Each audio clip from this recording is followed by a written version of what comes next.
Assalamu alaikum Sayed.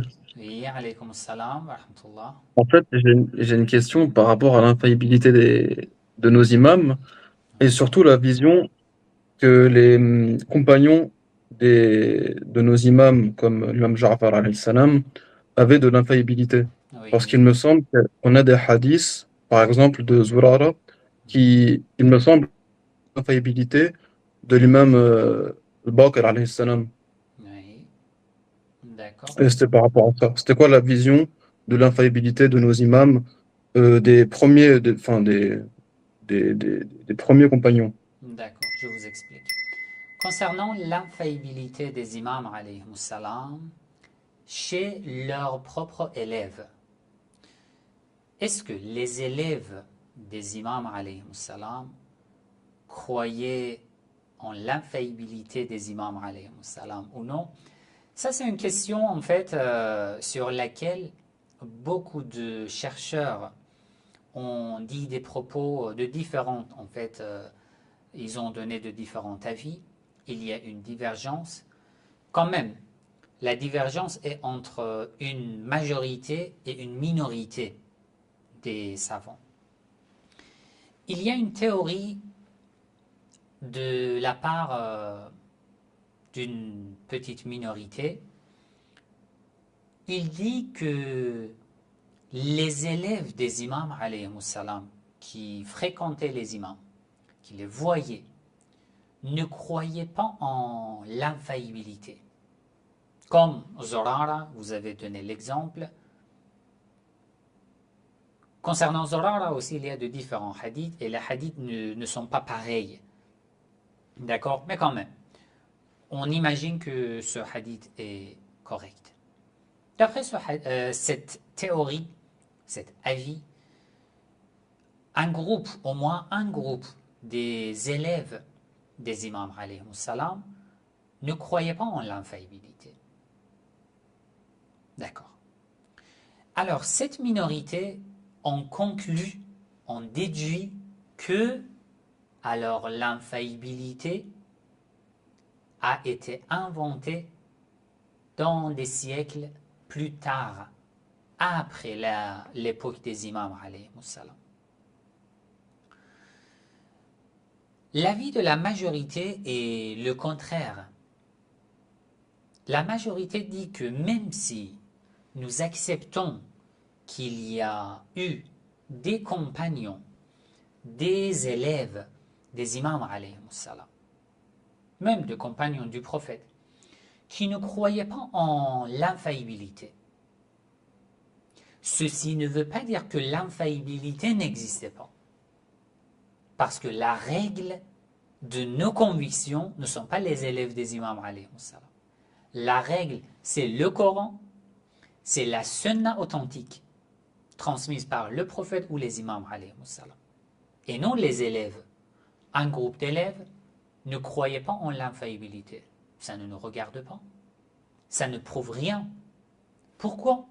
Parce que parmi les élèves des imams, alayhi salam, il y avait des gens de différents groupes. Il y avait des sunnites. Il y avait des imams sunnites aussi. Abu Hanifa faisait partie des élèves des imams, alayhi salam.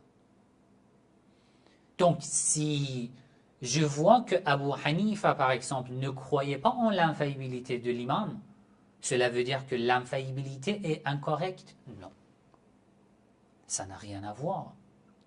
Vous pouvez dire que non, je ne parle pas de Abu Hanifa, je parle de Zurara, un élève très proche à l'imam alayhi salam. Je veux donner la même réponse. Zurara, soit Zurara, Abu Basir, ou en fait Hisham ibn Hakam, Hisham ibn Salem, Mu'min al-Tar, etc., etc. Ils ne sont pas des critères de notre foi. Parce que même l'imam Sadr alayhi salam, par exemple, un jour, je pense que c'était, euh, je ne me rappelle pas le nom, c'était un polythéiste, un athée, qui venait de temps en temps chez l'imam Sadr alayhi salam pour faire des débats sur Allah. Ah oui, je me suis rappelé. Abu Shakir ad-Daysani. Abu Shakir est venu, il a dit à l'imam as-Sadiq alayhi salam, je veux faire un débat avec un de vos élèves. L'imam alayhi salam a dit à un de ses élèves qui était là, si seulement tu maîtrisais de faire un débat sur Allah, sur l'unicité divine, comme ça je t'autoriserai de faire ce débat avec lui. Mais va chercher Mu'min al-Taqa ou Hisham ibn al-Hakam. Lui, il peut faire ça. Toi, tu vas te tromper. Vous voyez, même les imams alayhi salam catégorisaient leurs élèves. L'imam alayhi salam n'autorisait pas à Hisham ibn al-Hakam de faire des débats sur l'unicité divine, mais autorisait à Mu'min al-Tar de le faire. L'imam n'autorisait pas à Hisham ibn Salem de faire des débats sur l'imama, mais il autorisait à Hisham ibn al-Hakam. Il catégorisait, il savait quel élève maîtrise quel domaine le plus. Zurara était expert dans le fiqh, la jurisprudence. Leur niveau n'était pas pareil. Donc, en me basant sur leurs convictions, je ne peux pas juger sur les enseignements islamiques. C'est en me basant sur le Coran, la sunna authentique que je peux juger. Donc, oui, peut-être il existait des élèves, des imams alayhi salam, qui ne croyaient pas en fait comme nous aujourd'hui. La différence entre nous et un grand nombre de sunnites qui donnent une priorité à la compréhension de as-salaf, ça veut dire les compagnons, les musulmans les plus anciens. Dans l'école sunnite, un grand nombre de sunnites donnent une priorité à la compréhension de as-salaf. Il dit, mais c'est Abdullah ibn Mas'ud qui a compris ce verset ainsi. Tu es qui devant Abdullah ibn Mas'ud? Il fait partie de as-salaf, as-salaf as-salih. Mais chez nous, la source de l'islam, c'est clair. La raison, le Coran, la sunna authentique. Alors, peut-être il y avait plusieurs compagnons, plusieurs élèves qui ne croyaient pas comme nous aujourd'hui. Mais nous sommes ordonnés de réfléchir sur nos sources et de voir si l'infaillibilité était correcte, provient réellement des sources authentiques du Coran, de la raison, de la sunna authentique ou non. Oui, ça existait chez les élèves des imams alayhi salam encore d'autres choses. Il y avait même des hypocrites chez les compagnons du prophète et chez les élèves des imams alayhi salam. C'est pourquoi parfois dans leurs propres cours, les imams alayhi salam faisaient la taqiyya pour se protéger ou pour protéger certains de leurs élèves. Parce que parmi les présents, il y avait des hypocrites, il y avait des espions. Ça se trouve. Voilà. Est-ce que c'est clair? Oui, c'est clair, mais du coup, en fait, j'ai du mal à comprendre. Supposons que maintenant Zurara a douté, par exemple, de nos imams. Oui. Déjà, la première question, c'est est-ce que nos imams ont déjà prétendu être infaillibles? Est-ce qu'ils l'ont dit clairement, je suis infaillible? Et deuxièmement, ce serait quoi le statut de Zurara pour nous? Parce que je pense qu'il a un haut statut auprès de nous, Shia. Ce serait quoi son statut si un jour il aurait douté de l'imam Ja'far, par exemple, sur son infaillibilité? Parce que ça reviendrait à le traiter de menteur, par exemple. Oui. Il lui dit, pas Alors, non, il ne croit pas qu'il n'est pas infaillible. un exemple et une question. Si Zurara doutait sur l'imam de l'imam suivant, est-ce que tu aurais douté sur l'imam de l'imam suivant?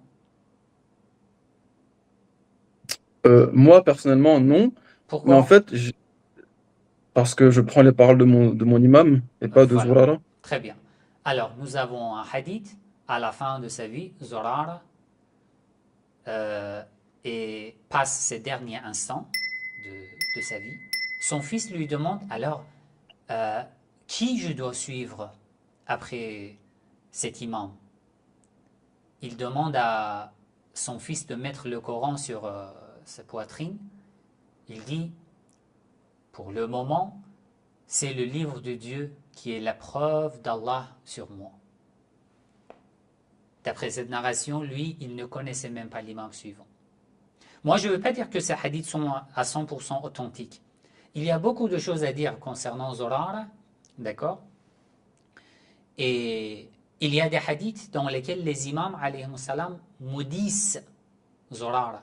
Et il y a des hadiths dans lesquels les imams, alayhi salam, les complimentent. Lequel parmi ces deux groupes de hadiths est correct? Ça, c'est un autre sujet. On en parle dans les sciences du hadith. Mais je veux dire que la compréhension de Zurara n'est pas une règle. Pourquoi? Tout comme l'imam, ce que vous m'avez répondu. Sur l'infaillibilité aussi, c'est ça. Notre croyance sur l'infaillibilité provient d'où? 1. Provient du Coran. 2. Provient de la sunna authentique. De la sunna authentique. Quelle sunna? Un exemple très simple. Hadith al-Thaqalayn. Hadith al-Thaqalayn. Je laisse parmi vous 2 trésors, d'après une autre version, 2 califes, d'après une autre version, 2 imams. J'ai une vidéo particulière sur Hadith al-Thaqalayn sur YouTube. Tant que vous suivez ces 2 ensemble, vous ne vous serez égaré. Alors je vous demande, si le Coran est falsifié, si un imam n'est pas infaillible, le prophète peut nous confier au Coran et aux imams? La réponse? Non, bien sûr que non. Si un imam n'est pas infaillible, le prophète devait nous donner l'ordre de ne suivre que le Coran, parce que c'est la révélation. Mais pourquoi il nous confie à 2 trésors, le Coran et les Ahlul Bayt alayhim salam? Ça donne l'infaillibilité. Nous avons des preuves coraniques aussi. Ati'u Allah wa ati'u Rasul wa ulil amri minkum. Allah donne l'ordre absolu, sans limite, sans condition, d'obéir à Allah, à son envoyé et à ulil amr. Bon, notre interprétation de ulil amr, ceux qui détiennent l'autorité, ce sont les imams alayhim salam. Ce verset prouve l'infaillibilité. Le verset de At-Tathir, Innama yuridu Allah li yudhiba ankum ar-rijs ahl al-bayt. Allah vous a purifié toute souillure. Ça prouve l'infaillibilité. Le verset de Al-Walaya, Innama waliyukum Allah wa rasuluhu walladhina amanu alladhina yuqimuna as-salat, jusqu'à la fin. Votre allié, votre maître, vos maîtres sont Allah, son envoyé, et ensuite la suite du verset qui est appliqué sur l'imam Ali alayhi salam et sa descendance. L'idée de l'infaillibilité des imams alayhi salam, la conviction, ne provient pas des élèves des imams alayhi salam pour que nous en doutons si un élève n'y croit pas. Parce que ça n'a rien à voir avec les élèves des imams alayhi salam. Il y avait des élèves des imams alayhi salam, il faut connaître le contexte, la société de cette époque-là. Il était un élève des imams, mais le chiisme était une minorité et ses élèves étaient au sein d'une société sunnite. C'est pour ça que parfois, de temps en temps, ça arrivait. Les élèves les plus proches des imams alayhi salam tombaient dans les pièges des convictions incorrectes, comme Hisham ibn al-Hakam, qui avait un statut même plus élevé que Zurara. Il est tombé pendant un passage de sa vie dans le piège de At-Tajsim. Il a cru que Allah a un corps sous l'influence d'un groupe sunnite, Al-Mushabbaha. Mais est-ce que ceci veut dire que les imams alayhi salam croyaient en At-Tajsim? Bien sûr que non. Nous prenons des règles du Coran, de la sunna authentique, concernant l'infaillibilité, c'est ça le cas. Après, un élève n'y croit pas. Ça n'a rien à voir avec nos convictions, vous voyez? C'est clair? Très clair, merci Sayed. Vous pouvez continuer si vous avez des doutes encore. Pas de souci. Euh, je doute, non, mais est-ce qu'on a des paroles explicites de nos imams qui prétendent, pardon, être infaillibles? Alors, explicite d'abord. Qu'est-ce que tu dis sur les versets que je viens de mentionner? Moi, personnellement, j'y crois. J'y Alors, crois à alors, l'infaillibilité, alors, mais je me dis juste, comment ça se fait qu'on a des compagnons qui auraient pu douter de ça, oui, bien sûr, alors c'est que normal. C'est pourquoi nos normal. imams, Oui. pourquoi nos imams n'auraient pas directement répondu à la personne qui doute, mais je suis infaillible. Mhm. C'est normal et qu'il y aurait des élèves qui doutaient déjà la situation de la société de cette époque-là. Ensuite, les imams, alayhi salam, étaient sous contrainte de faire la taqiyya. Souvent, déjà, souvent. C'est pour ça que nous voyons des hadiths contradictoires, même concernant un sujet sensible, par exemple le mariage temporaire. Même concernant un sujet sensible qui est lié à l'imam, à des imams, alayhi salam. Ça, c'était normal. C'est pour ça que parfois même, les élèves les plus proches des imams, alayhi salam, venaient, concernant la prière, je vous donne un exemple aussi. La prière, Hammad était un élève très proche à l'imam As-Sadiq, alayhi salam. Un jour, il est venu, il a dit, l'imam, alayhi salam, lui a dit, Atuhsinu an tusalli, peux-tu accomplir une prière correctement?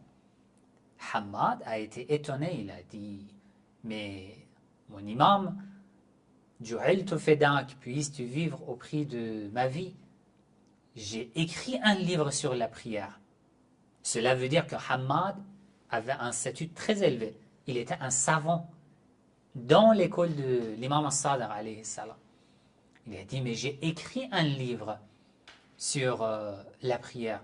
L'imam alayhi salam a dit vas-y, commence, fais une prière de 2 rak'ah devant moi, je veux te voir. Il a commencé à prier, il a fini, l'imam alayhi salam a dit ma tuhsinu an tusalli ya Hammad. Tu n'as pas pu prier comme il faut, ô Hammad. Puis l'imam alayhi salam a commencé à accomplir la prière et tout. Je veux dire que ce genre d'exemple prouve que déjà, même s'il faisait partie des élèves des imams, alayhi salam, il ne faut pas oublier la situation de la société de cette époque-là. Parfois, les imams, alayhi salam, étaient sous contrainte. Parfois, ils faisaient de la tariya. Et parfois, ils n'avaient pas de liberté de faire des cours et de parler de n'importe quel sujet. Mais quand même, sur l'infaillibilité, oui, un trésor, on peut dire un trésor que les Ahlul Bayt alayhim salam nous ont transmis, c'est la ziyarat al-jami'atul kabira. La ziyarat al-jami'atul kabira que l'imam al-Hadi alayhi salam nous a enseigné. Vous pouvez lire les passages de ziyarat al-jami'atul kabira pour voir comment l'imam al-Hadi alayhi salam nous enseigne les convictions islamiques. D'accord? Ça peut être très efficace. Aussi, il y a des propos de l'imam al-Rada alayhi salam. J'ai fait des vidéos sur ce sujet. Qui est l'imam? Je pense que ces vidéos se trouvent dans la playlist de l'imam al-Hussein alayhi salam. Là, je traduis les paroles de l'imam al-Rada alayhi salam concernant le statut des imams alayhi salam. L'imam al-Rada lui-même, il explique, il nous enseigne le statut des imams. Et aussi, encore, il y a énormément de hadiths, même de l'imam al-Sadiq alayhi salam, dans de différents chapitres. Mais ce que je vous ai dit, déjà les versets, ensuite le hadith al-Thaqalayn, ensuite les paroles du prophète Muhammad sallallahu alayhi wa sallam sur les Ahlul Bayt alayhi wa sallam, ensuite les paroles de l'imam al-Sadiq, de l'imam al-Rada, de l'imam al-Hadi que je viens de mentionner. Et en plus de tout cela, il faut faire attention que la situation de cette époque-là était comme ça. Les gens même les élèves des imams alayhi salam n'étaient pas pareils. Certains ne maîtrisaient que le fiqh chez les imams alayhi salam. Et les imams alayhi salam ne les enseignaient que le fiqh. C'est pour ça que si vous comptez les hadiths rapportés par Zurara dans les sources de hadiths chiites, vous pouvez faire juste calculer un exemple dans le Kafi par exemple.